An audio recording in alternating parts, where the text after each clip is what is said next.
ہم وہی کہیں گے جو ہمارا دین ہم کو بتاتا ہے، عمل کرو تو تمہارا بھلا ہے۔ السلام علیکم ورحمۃ اللہ تعالی وبرکاتہ۔ الحمد للہ رب العالمین والعاقبۃ للمتقین والصلاۃ والسلام علی رسولہ الکریم وعلی آلہ وصحبہ اجمعین، اما بعد فاعوذ باللہ من الشیطان الرجیم، بسم اللہ الرحمن الرحیم۔ ان اللہ وملائکتہ یصلون علی النبی یا ایھا الذین آمنوا صلوا علیہ وسلموا تسلیما۔ صدق اللہ العظیم وصدق رسولہ النبی الامین المتین الکریم، ونحن علی ذلک لمن الشاہدین والشاکرین والحمد للہ رب العالمین۔ غوث اعظم اپنے بے سرو ساما مدد قبلہ دی مدد کعبہ ایما مدد بگرداب بلا افتاد کشتی ضعیفان و شکستہ راہ تو پشتی بحق خواجہ عثمان ہارونی مدد کن یا معین دین چشتی۔ قادریم نعرہ یا غوث اعظمی زنم، دمز شیخ احمد رضا خان کتب عالمی زنم، دمز شیخ اختر رضا خان کتب عالمی زنم۔ اعلی حضرت عظیم البرکت مجدد دین و ملت شاہ امام احمد رضا خان فاضل بریلوی علیہ رحمت الرضوان عرض گزار ہوئے، یا رسول اللہ سرور کہوں کہ مالک و مولا کہوں تجھے، باغ خلیل کا گل زیبا کہوں تجھے، تیرے تو وصف عیب تناہی سے ہے بری، حیرہ ہوں میرے شاہ میں کیا کیا کہوں تجھے، لیکن رضا نے ختم سخن اس پہ کر دیا، خالق کا بندہ خلق کا آقا کہوں تجھے۔ ایک بار اور جی لگا کر گنبد خضرا میں آرام فرمانے والے آقا مدنی داتا محسن کائنات فخر موجودات محمد عرب روح فدا صلی اللہ تعالی علیہ وسلم کی بارگاہ میں دل سے درود پاک پڑھے۔ اللہم صلی علی سیدنا شفیعنا مولانا محمد بارک وسلم صلی علیہ صلاۃ و سلام علیک یا رسول اللہ صلی اللہ تعالی علیہ وسلم۔ اللہ تبارک و تعالیٰ نے کلام بلاغت میں اپنے بندوں پر بہت سے احکامات نازل فرمائے۔ کبھی فرمایا نماز قائم کرو، لیکن یہ نہیں فرمایا کہ نماز پڑھو میں بھی نماز پڑھتا ہوں۔ کبھی فرمایا روزہ رکھو، لیکن یہ نہیں فرمایا کہ تم بھی روزہ رکھو میں بھی روزہ رکھتا ہوں۔ کبھی فرمایا زکوٰۃ دو، تو یہ نہیں فرمایا کہ تم بھی زکوٰۃ دو میں بھی زکوٰۃ دیتا ہوں۔ کبھی صاحب استطاعت سے کہا حج کرو، تو یہ نہیں فرمایا کہ تو بھی حج کر میں بھی حج کرتا ہوں۔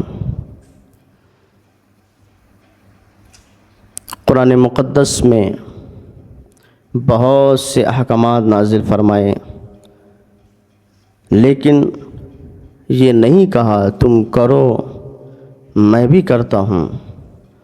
لیکن جب باری آئی کائنات کے دولہ پر درود پاک پڑھنے کی،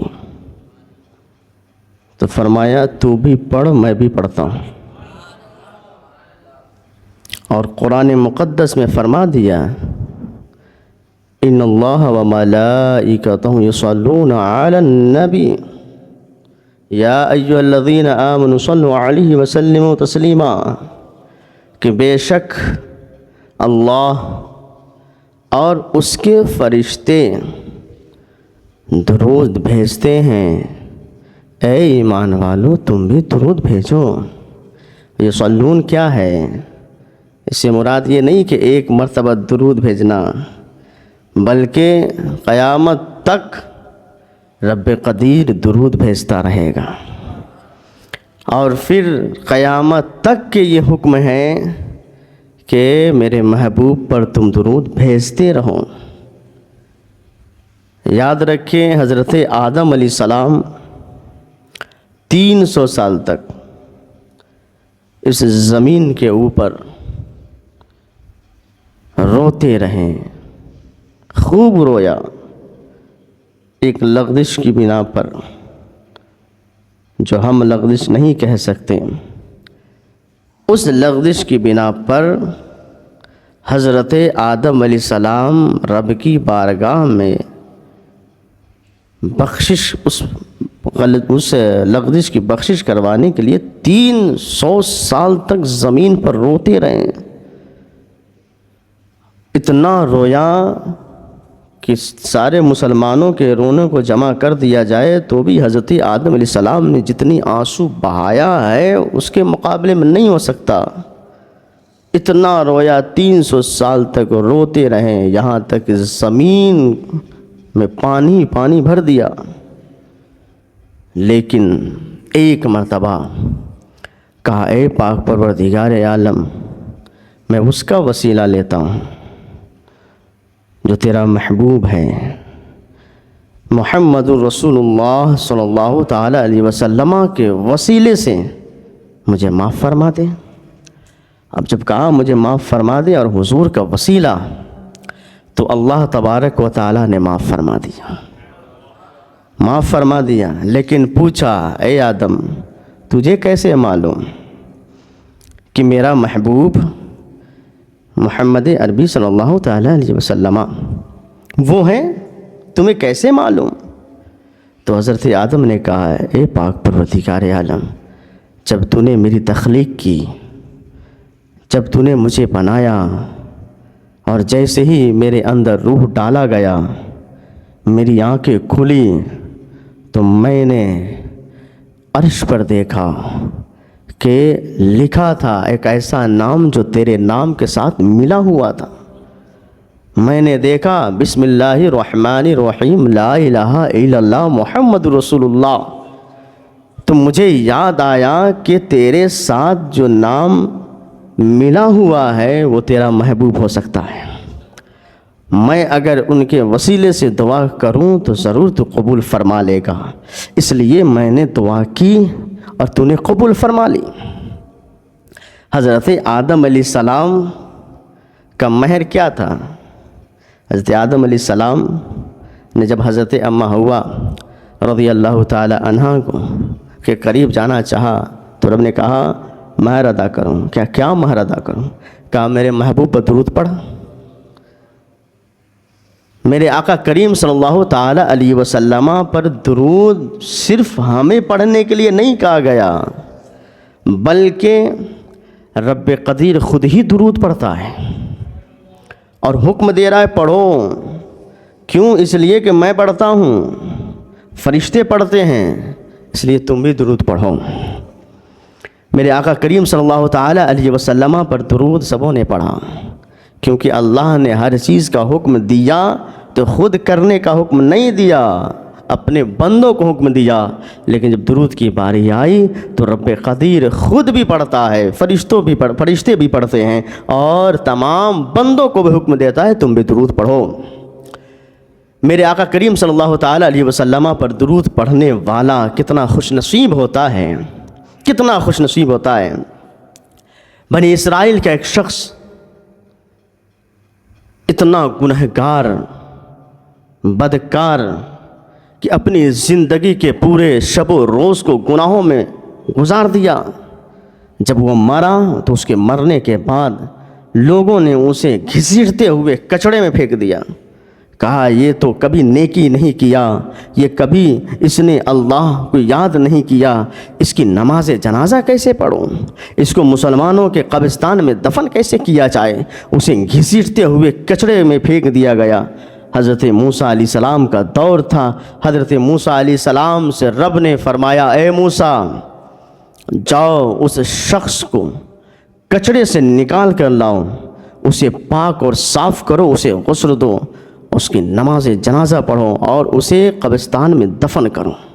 حضرت موسیٰ علیہ السلام اللہ کا حکم پا کر جیسے ہی اس کچڑے میں جاتے ہیں جہاں پر نشاندہی کی گئی، جب وہاں تشریف لے جاتے ہیں اور پھر اس شخص کے چہرے کو دیکھتے ہیں، حضرت موسیٰ علیہ السلام بھی پہچان جاتے ہیں، ہاں یہ تو وہی شخص ہے جو گناہوں میں ملوث رہتا تھا، ہمیشہ گناہ کیا کرتا تھا۔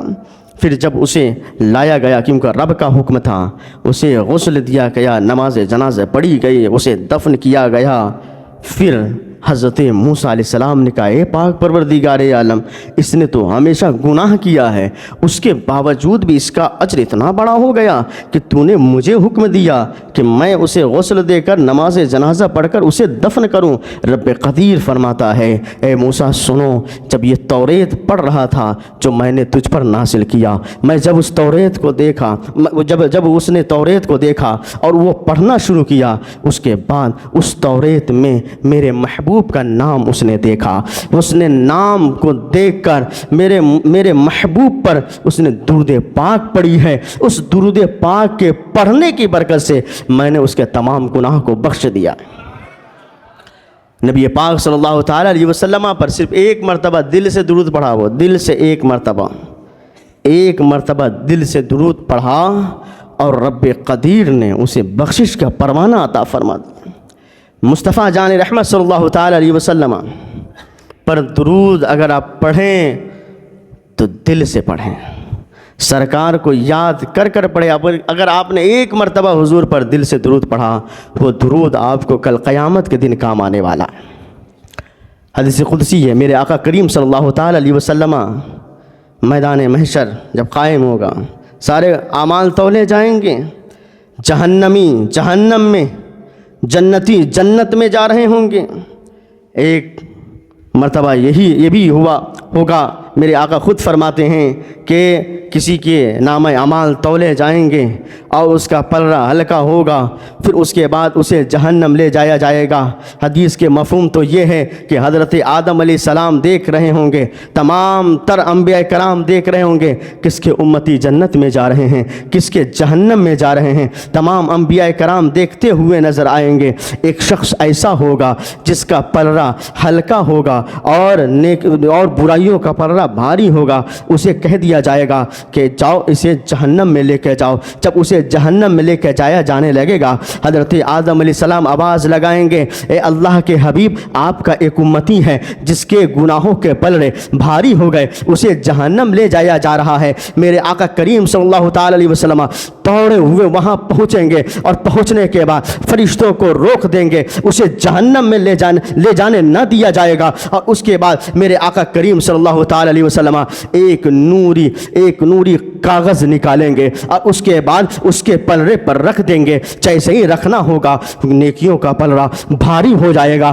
بھاری ہوگا۔ اب وہی فرشتہ جو اس شخص کو جہنم میں لے کے جا رہا ہوگا، اب جہنم میں نہ لے کے جائے گا بلکہ اسے جنت میں لے کے جانے لگے گا۔ اب وہ شخص پیچھے مڑ کر دیکھے گا، یا رسول اللہ صلی اللہ تعالی علیہ وسلم، میں نے گناہیں کی، میری گناہوں کے بدولت مجھے جہنم لے کے جایا جا رہا ہے۔ یا رسول اللہ صلی اللہ تعالی علیہ وسلم، آپ نے اس پلڑے پہ کیا رکھا ہے؟ حضور صلی اللہ تعالی علیہ وسلم ارشاد فرمائیں گے سنو تم نے گناہیں کی ہے، لیکن یاد رکھو ایک مرتبہ تم نے دل سے مجھ پر درود پاک پڑھی، میں نے اسے سنبھال کر رکھا تھا تاکہ آج کے دن تیرے لیے وہ کامیابی کی دلیل بنے۔ جب تم جہنم جا رہے تھے میں نے دیکھ لیا، اور پھر اس درود کے پرچے کو میں نے تیرے پلڑے پر رکھ دیا ہے، اور جیسے رکھا ہے تو جہنم میں جا رہا تھا، اس درود پڑھنے کی بدولت اب تو جنت میں جانے لگا ہے، جنت میں جانے لگا ہے۔ ہر درد کی دوا ہے صلی علی محمد صلی اللہ تعالی علیہ وسلم۔ میرے مصطفیٰ جان رحمت کہاں کہاں نہ کام آئیں گے، تو پھر یاد کس کو کیا جائے؟ انہیں تو یاد کیا جائے گا جو ہر جگہ کام ہمیں آئیں گے۔ یہاں بھی میرے مصطفیٰ جان رحمت کام آتے ہیں، قبر میں بھی کام آئیں گے، حشر میں بھی کام آئیں گے، اور جنت میں جانے کے لیے بھی میرے مصطفیٰ جان رحمت ہی کام آنے والے ہیں۔ میرے آقا کریم صلی اللہ تعالی علیہ وسلم پر صرف ایک بار درود اگر دل سے پڑھا جائے تو بخشش کا پروانہ بن جا رہا ہے۔ میرے آقا کریم صلی اللہ تعالی علیہ وسلم کا ایک امتی ایسا بھی جو بڑا غریب تھا، بہت غریب، اور انہیں حاجیوں کے قافلے میں لے کے جایا جا رہا تھا۔ تاکہ وہ حاجیوں کی خدمت کر سکیں۔ بہت سارے پہلے قافلے نکلتے تھے تو اس میں کچھ لوگوں کو رکھا جاتا تھا کہ وہ ان کی مدد کرے، ان کی خدمت کرے، کھانا بنا کر کھلائے، انہیں ہر طرح کی سہولتیں دے، تو رکھ لیا جاتا تھا۔ ایک غریب جس کا نام برہ، انہیں رکھ لیا گیا، اور ان کی عادت یہ تھی کہ جب تک حضور پر درود نہیں پڑھتے تھے جب تک سوتے بھی نہیں تھے، بہت درود پڑھتے ہیں۔ اور جب ان کو قافلے میں شامل کیا گیا، ان کو لے کے جایا جانے لگا، حج کے ارکان ادا کر لیے گئے۔ جب حج کے ارکان ادا ہوئے اس کے بعد مدینہ منورہ میں پہنچ گئے۔ قافلہ جب مدینہ منورہ میں پہنچا، حضرت برہ بھی ساتھ میں ہیں۔ اب ان حاجیوں نے کہا، اے برہ، تم تو خدمت گزاری کے لیے آئے تھے، لیکن تمہارا بھی چلو حج ہو گیا، لیکن یہ نہیں معلوم کہ تیرا قبول ہوا کہ نہیں ہوا۔ اب جب اتنا کہنا تھا، حضرت برہ ہے رونے لگے۔ ان کے پاس نہیں رویا، بلکہ وہاں رویا جہاں آنسوؤں کو پوچھے جایا کرتے ہیں، ورنہ آپ کسی کے سامنے جا کر روئیں گے نا تو آپ کے آنسو کم پوچھے جائیں گے، رلایا اور زیادہ جائے گا۔ آنسو وہاں بہایا جائے جہاں آنسو کی قدر ہے، قیمت ہے۔ ایسے لوگوں کے سامنے آنسو مت بہائیے گا جو آپ کو ذلت و رسوائی میں ڈال دیں۔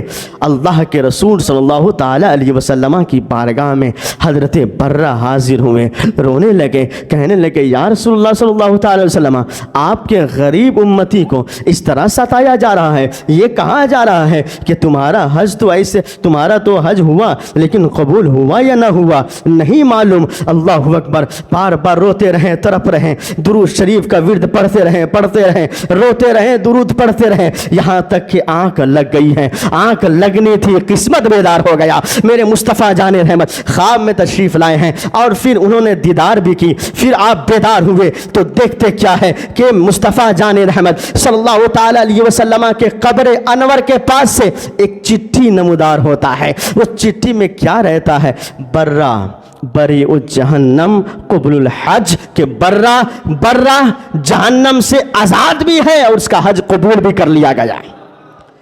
تو مصطفیٰ جان رحمت صلی اللہ تعالیٰ علیہ وسلم کو جو یاد کرتا ہے نا، میرے آقا کریم صلی اللہ تعالیٰ علیہ وسلم بھی اسے یاد کرتے۔ ایسا نہیں ہے، یہ ایک طرفہ محبت نہیں ہے۔ مصطفیٰ جان رحمت سے جو محبت کرتا ہے، عشق کرتا ہے نا، حضور بھی ان سے محبت کرتے ہیں، ان سے عشق کرتے ہیں۔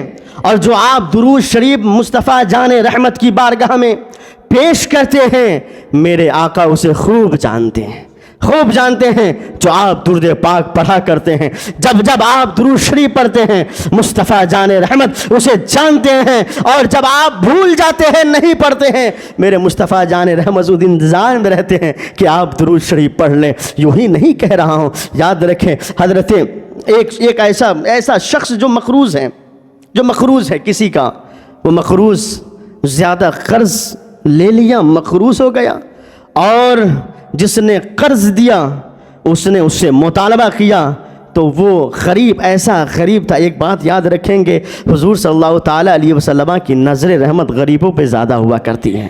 میرے آقا اسے خوب کرم فرماتے ہیں۔ وہ غریب ہے، مقروض ہیں، اس کے پاس اتنے پیسے نہیں کہ قرض کو ادا کر دے۔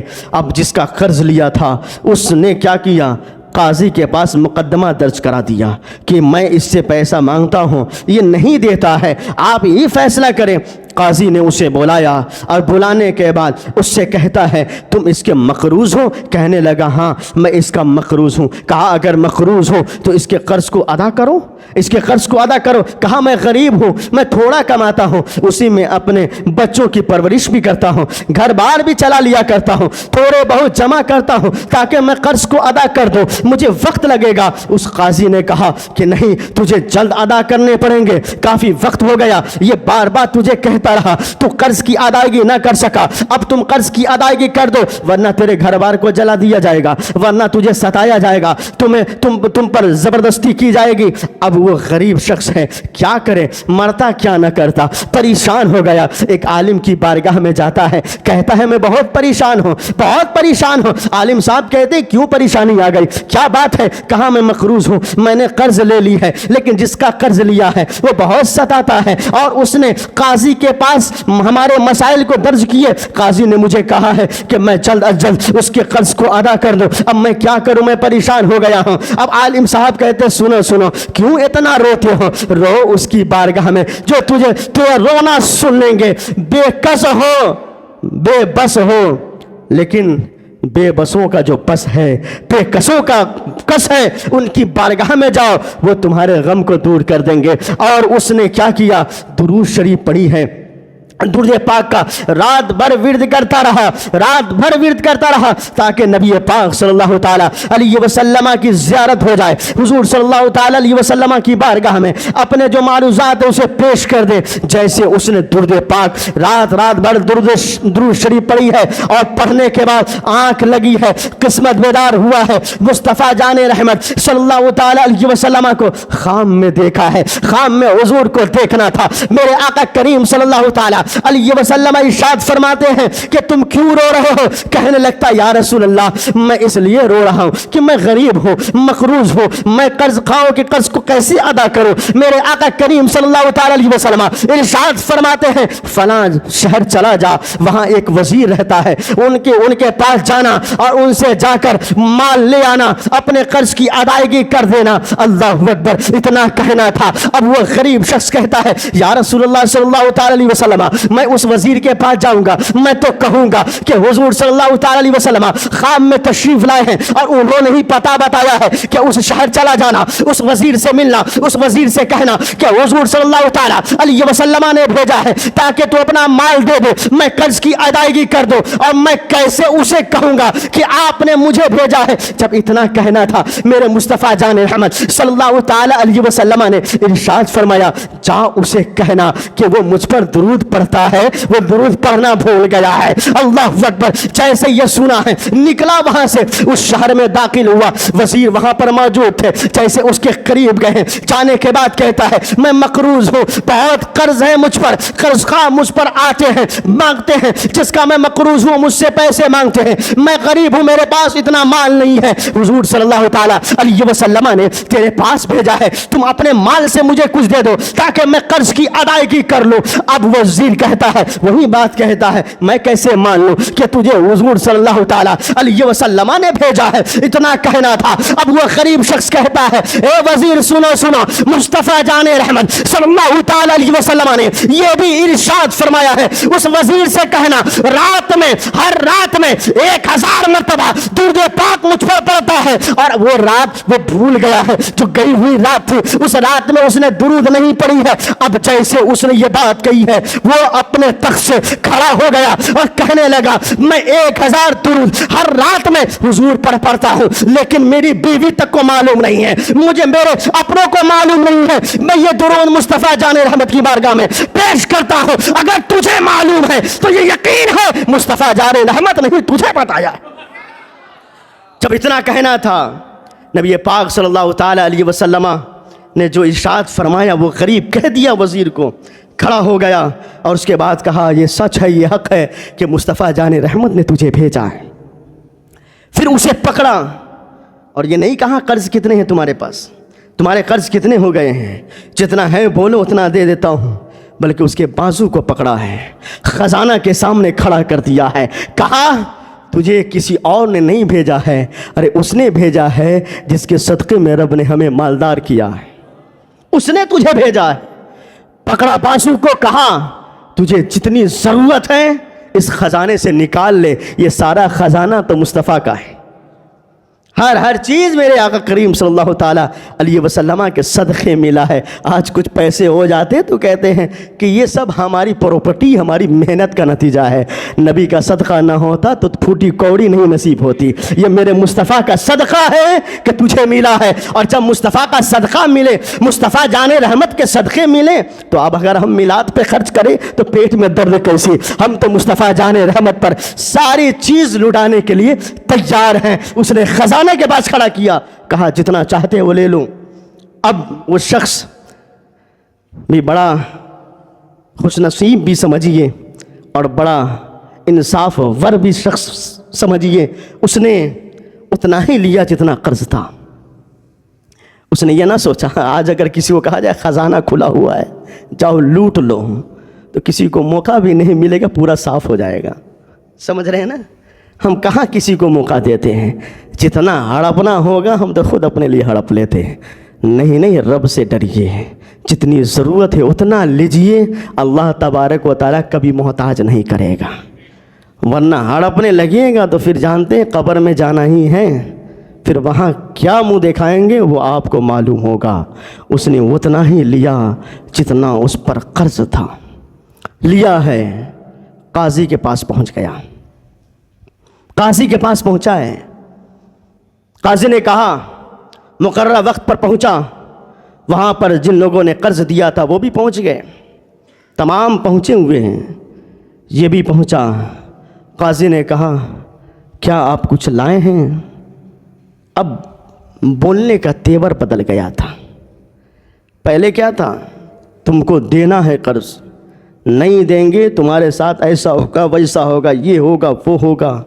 قاضی نے پڑھا اسے، بہت زیادہ اسے بولا، پھٹکارا، لیکن ابھی معاملہ الگ تھا۔ جیسے وہ آیا قاضی نے کہا کیا کچھ لائے ہیں؟ کیا کچھ لائے ہیں؟ یہ نہیں کہا لائے ہو کہ نہیں، کیا کچھ لائے ہیں؟ کہا ہاں میں لے کر آیا ہوں۔ پھر وہ قاضی کیا کہتا ہے؟ آپ بیٹھ جائیے، آپ کے جتنے قرض ہے وہ میں خود ادا کروں گا۔ اب یہ شخص پریشان ہو گیا، یہی وہ قاضی ہے، پہلے تو طرح طرح کی باتیں کر رہے تھے، لیکن ابھی اس وقت انہوں نے کہا آپ بیٹھ جائیے، میں ادا کروں گا آپ کے قرض کو۔ جتنے مقروض تھے کھڑے ہو گئے، جتنے قرض خواہ تھے سب کھڑے ہو گئے، اور یہ مقروض شخص غریب آدمی بیٹھ گیا۔ اب جیسے ہی جن لوگوں نے قرض دیا تھا اس نے کہا قاضی صاحب آپ کیوں دیں گے؟ کہا میں اس لیے دوں گا کہ میں نے رات خواب میں مصطفیٰ جان رحمت کو دیکھا ہے۔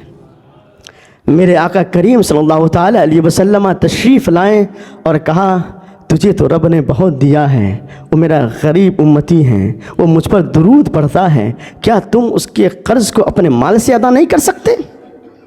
میرے مصطفیٰ جان رحمت خواب میں آ کر مجھے کہا تو میں کیسے نہ ادا کروں، میں کیسے نہ ادا کروں؟ اتنا کہنا تھا، جتنے قرض خواہ تھے سب کھڑے تھے، کہنے لگے یہ اتنا معزز ہے، اتنا معزز ہے درود پاک پڑھنے کی وجہ سے کہ اس نے خواب میں حضور کی زیارت بھی فرما لی، وزیر کے پاس گیا اور مال لے کر آ گیا، یہاں تک کہ نہیں جو قاضی ہے اس کے قرضہ کو خود ادا کرنا چاہتے ہیں۔ تو سچ یہ حق ہے، اگر یہ اتنا عظیم ہے تو ہم قرض نہیں لیں گے، مصطفیٰ جان رحمت کا دیا ہوا بہت کچھ ہے، ہم اسے معاف کرتے ہیں۔ بتائیے درود پڑھنے والا کتنا سرخرو کہلانے لگا۔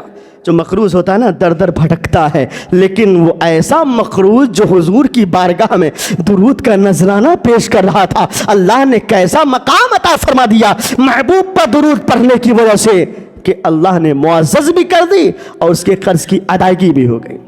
مصطفیٰ جان رحمت صلی اللہ تعالی علیہ وسلم پر درود پڑھیے، جتنا ہو سکے پڑھیے، جب وقت ملے پڑھیے، جب بھی آپ کو ٹائم میسر آئے پڑھیے، ہمیشہ آپ کا ہاتھ چلتا رہے کہ لب چلتا رہے، درود پاک پڑھتے رہیے۔ میرے آقا کریم صلی اللہ تعالی علیہ وسلم ضرور آپ کو نوازتے رہیں گے، میرے آقا ضرور آپ کو نمازتے رہیں گے میرے آقا کریم صلی اللہ تعالی علیہ وسلم پر درود پڑھنے کے لیے وقت مقرر کیجئے، تاکہ اس وقت میں صرف سرکار کو یاد کر کر مصطفیٰ جان رحمت پر درود پڑھوں گا۔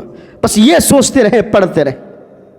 نبی پاک صلی اللہ تعالی علیہ وسلم پر درود پڑھنے کا نتیجہ ایسا ہوتا ہے، ذرا آپ سماعت کریں۔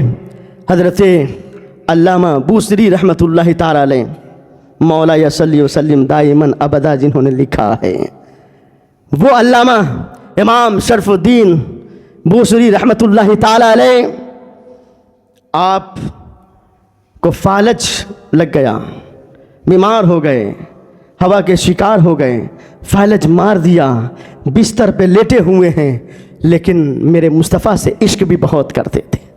بستر پہ لیٹے ہوئے ہیں، لیکن آقا پر آپ درود پڑھ رہے ہیں، درود و سلام پڑھ رہے ہیں۔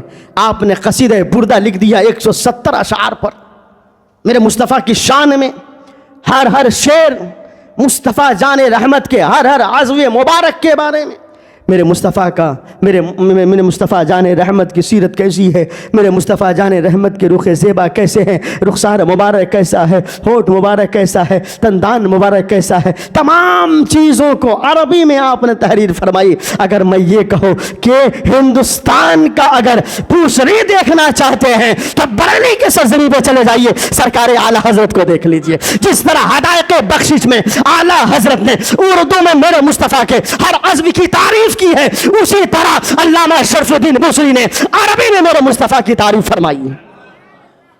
تو اگر ہندوستان میں بوصری دیکھنا ہو تو بریلی کے سرزمین پہ امام احمد رضا خان فاضل بریلی موجود ہے۔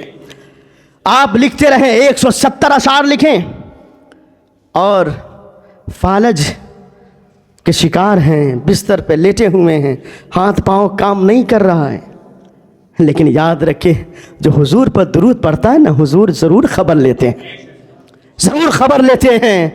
فالج کے شکار بستر پہ پڑے ہوئے ہیں، اشعار لکھ رہے ہیں، اشعار لکھے جا رہے ہیں، لیکن ایک جگہ آ کے ٹھہر گئے، مولا صلی وسلم دائماً ابدا، اس کے آگے لکھ ہی نہیں پا رہے ہیں، بڑی کوشش خوب کوشش کر رہے ہیں، لیکن لکھ نہیں پا رہے ہیں۔ آپ کی آنکھ لگی ہے، میرے مصطفیٰ جان رحمت تشریف لے آئے۔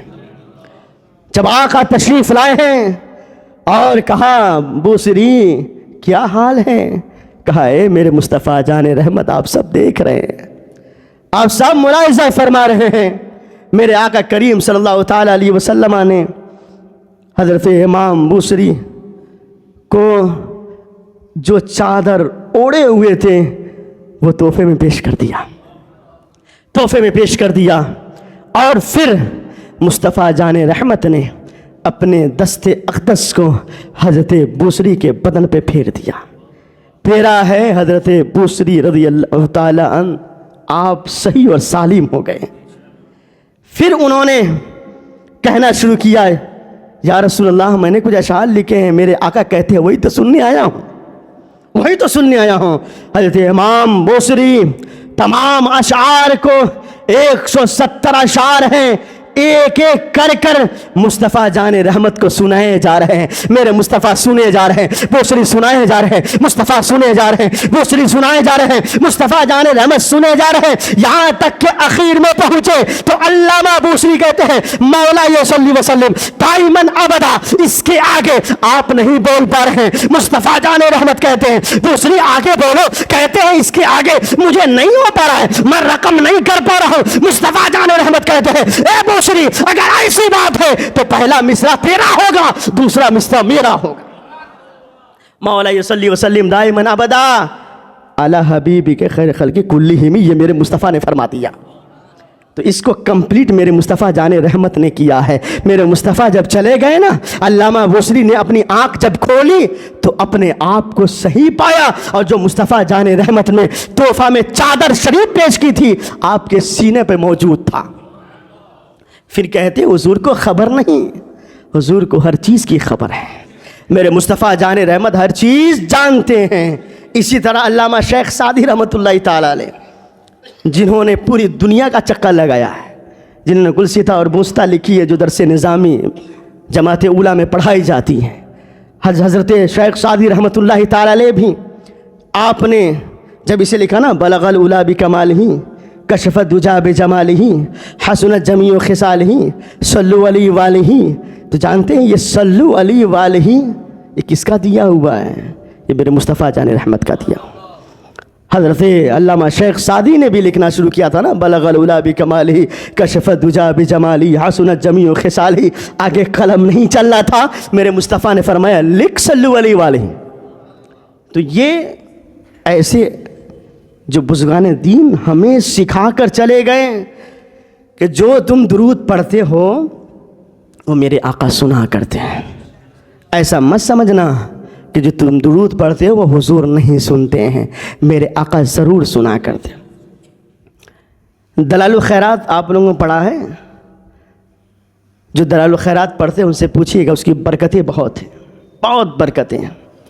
حضرت سلیمان جزولی رحمۃ اللہ تعالیٰ نے اسے لکھا ہے، لیکن پہلے بڑا نارمل تھے، ہمارے آپ کی طرح نارمل تھے پہلے، لیکن جب ایک سفر میں گئے نا، ایک سفر میں درود کی کیا برکت ہوتی ہے، ایک سفر میں گئے نماز پڑھتے تھے، نماز کی پابندی تھی، ایک سفر میں گئے نماز کا وقت ہوا، عصر کی نماز کا وقت ہوا، اب نماز پڑھنا ہے تو اس کے لیے وضو کرنا پڑے گا نا، بغیر وضو وہ کچھ لوگ ہیں جو پڑھ لیتے ہوں گے، بغیر وضو کی ہماری نماز نہیں ہوتی ہے، ہم وضو کر کے نماز پڑھتے ہیں، کچھ لوگ ایڈوانس میں بھی نماز پڑھ لیا کرتے ہیں، ہم ایڈوانس میں نہیں پڑھتے ہیں، جب وقت ہوتا ہے تو وقت مقررہ پر اپنی نماز ادا کرتے ہیں۔ حضرت سلیمان جزولی رحمۃ اللہ تعالی علیہ عصر کا وقت ہے، پانی کی تلاش میں ہیں، ایک کنواں دیکھا، اس کنویں کے قریب گئے، اب عصر کا وقت جانے لگا ہے، حضرت علامہ جزولی آپ کنویں کے قریب گئے، سوچا اس میں تو پانی موجود ہے، لیکن پانی نکالوں تو کیسے نکالوں، نہ رسی ہے نہ ڈول ہے، نکالے تو کیسے نکالے، پریشان ہو گئے، ایک جھوپڑی دیکھی، آواز لگائی اگر ڈول مل جائے تو میں اس میں سے پانی نکال لوں، وضو کر لوں، نماز ادا کر لوں، نماز کا وقت جا رہا ہے۔ اتنے میں آواز لگائی ہے، ایک بچی جو 8 سے 9 سال کی بچی تھی باہر نکلی، کہا اے مسافر کیا بات ہے؟ کہا بات اصل یہ ہے نماز کا وقت جا رہا ہے، نماز مجھے پڑھنا ہے، مجھے بے چینی اور بے قراری ہو رہی ہے، یہاں پہ میں نے کنواں دیکھا لیکن ڈول نہیں ہے کہ ماں پانی نکال لو اور اس سے وضو کر نماز پڑھ لو، اتنا کہنا تھا۔ جانتے ہیں وہ بچی کیا کہتی ہے؟ بس اتنی سی بات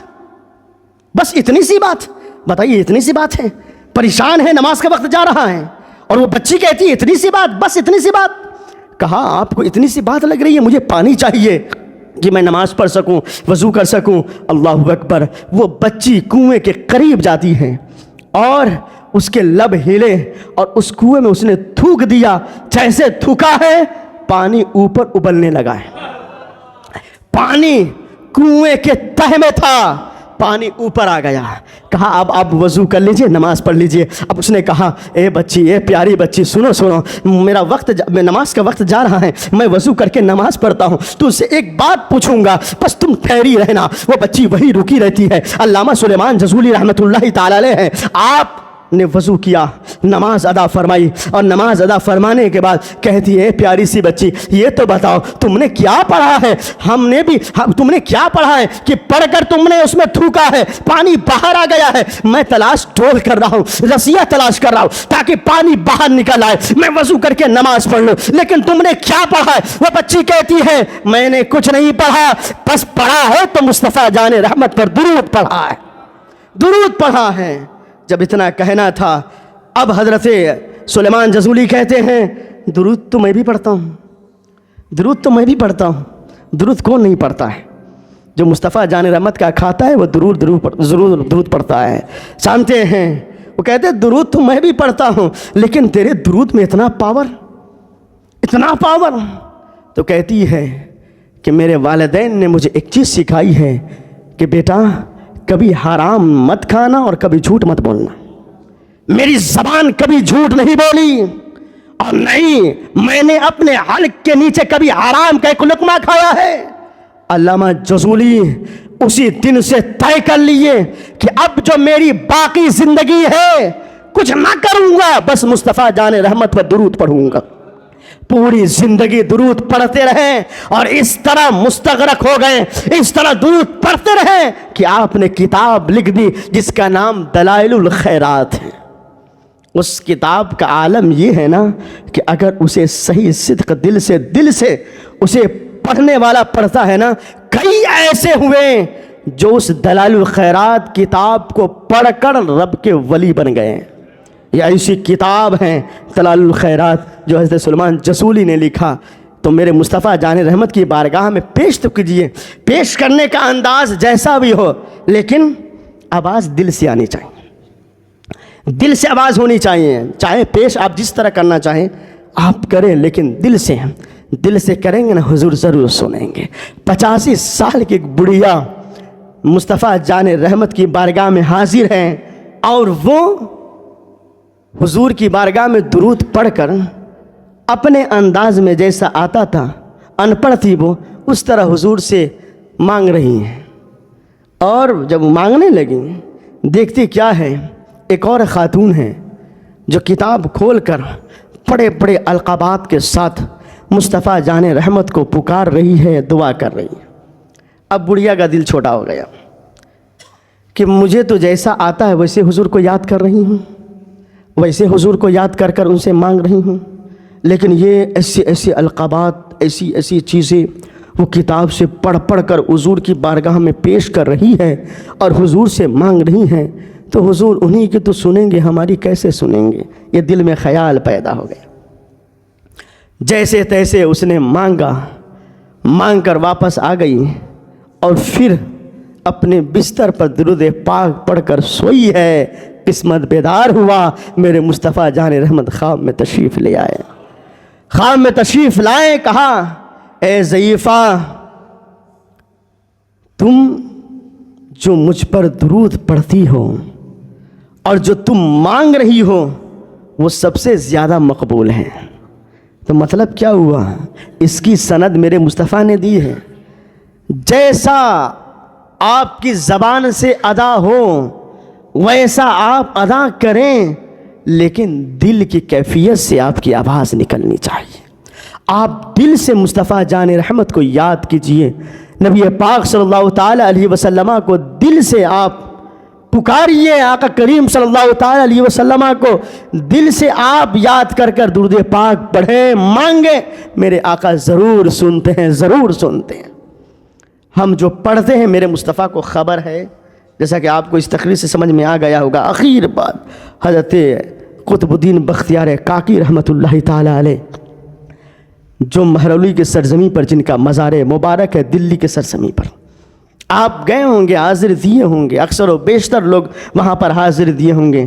قطب الدین بختیاری کاکی رحمۃ اللہ تعالی علیہ کی وہ ذات تھی کہ کبھی بھی نیند کے آگوش میں آپ نہیں آتے تھے جب تک کہ حضور پر 3000 درود نہ پڑھ لیتے تھے۔ 3000 مرتبہ پہلے درود پڑھتے تھے، اس کے بعد سویا کرتے تھے، اس کے بعد نیند کے آغوش میں آپ جایا کرتے تھے۔ لیکن ایک وقت ایسا آیا، شادی بیاہ کا معاملہ تھا، 3 دن تک حضور پر درود پڑھنا بھول گئے۔ 3 دن تک آپ نے نہیں پڑھا، تو ایک عاشق رسول کے خواب میں میرے مصطفیٰ جان رحمت تشریف لائے ہیں۔ یہ کیسے لوگ ہوتے تھے جن کا دل صاف ہوا کرتا تھا نا، اس لیے حضور تشریف بھی لایا کرتے تھے۔ آج شاید کوئی ایسا ہو، ورنہ ڈھونڈنے سے بھی نہیں ملتا کہ جن کے خواب میں میرے مصطفیٰ تشریف لائے ہوں۔ مشکل سے، بہت مشکل سے اگر کوئی مل جائے، ورنہ بڑا مشکل ہو گیا۔ کیوں؟ ہمارے دل ہی صاف نہیں ہیں، گندگی ہمارے دل میں بھرے پڑے ہیں، تو پھر مصطفیٰ جان رحمت کیسے تشریف لائیں گے؟ پہلے دل کو صاف کیا جائے، اس کے بعد حضور تشریف لانے والے ہیں۔ یاد رکھیں، ایک عاشق رسول کے خواب میں میرے مصطفیٰ جان رحمت تشریف لاتے ہیں اور کہتے ہیں، جاؤ قطب الدین سے کہنا، میرے عاشق سے کہنا کہ مجھ پر 3 دن سے درود پڑھنا بھول گیا ہے۔ اب وہ شخص حضرت قطب الدین بختیار کاکی کی بارگاہ میں حاضر ہوا اور کہنے لگا کہ آپ 3 دن سے حضور کی بارگاہ میں درود پڑھنے سے بھول گئے۔ رونے لگے، تڑپنے لگے، خوب رونے لگے، زال و قطار رونے لگے۔ کہا یہ سچ ہے کہ میں نے شادی کے ماحول کی وجہ سے میں حضور صلی اللہ تعالی علیہ وسلم پر 3 دن سے درود پڑھنا بھول گیا ہے، لیکن یا رسول اللہ میرے ماں باپ آپ پہ قربان ہو جائیں، جب میں 3 دن نہیں پڑھا بھول گیا، آپ اس کی خبر رکھتے ہیں تو یقیناً ہم جب پڑھے ہیں آپ اس کی خبر رکھے ہیں، جب ہم آپ کی بارگاہ میں درود و سلام پیش کیا ہے اس وقت تک کہ آپ نے خبر رکھا ہے، ہم بھول گئے ہیں، آپ نے یاد دلایا۔ اے مصطفیٰ جان رحمت صلی اللہ تعالی علیہ وسلم، جب تک کہ قطب الدین کے بدن میں جان رہی اس وقت تک آپ پر درود پڑھتا رہے گا، اور یقیناً مرتے دم تک سرکار قطب الدین بختیار کاکی نے درود جو پڑھنا شروع کیا، مرتے دم تک آپ نے کبھی درود پڑھنا حضور پر بھولا ہی نہیں۔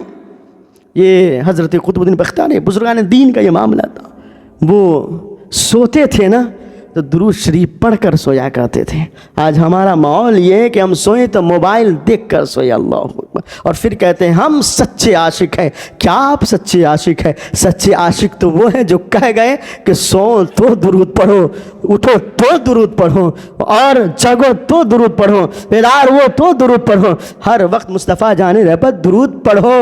یہ ہمارے اسلاف نے ہمیں یہ طریقہ سکھا گئے ہیں، لیکن ہمارا حال تو بد سے بدتر ہوتا چلا جا رہا ہے۔ یاد رکھیں، مصطفیٰ جان رحمت کو یاد کریں، میرے سرکار ضرور یاد فرماتے ہیں۔ اللہ رب العزت کی بارگاہ میں دعا ہے کہ مولا قدیر پاک پروردگارہ ہم سب کو اپنے محبوب کی بارگاہ میں درود پڑھنے کی توفیق رفیق عطا فرمائیں۔ وما بلاغ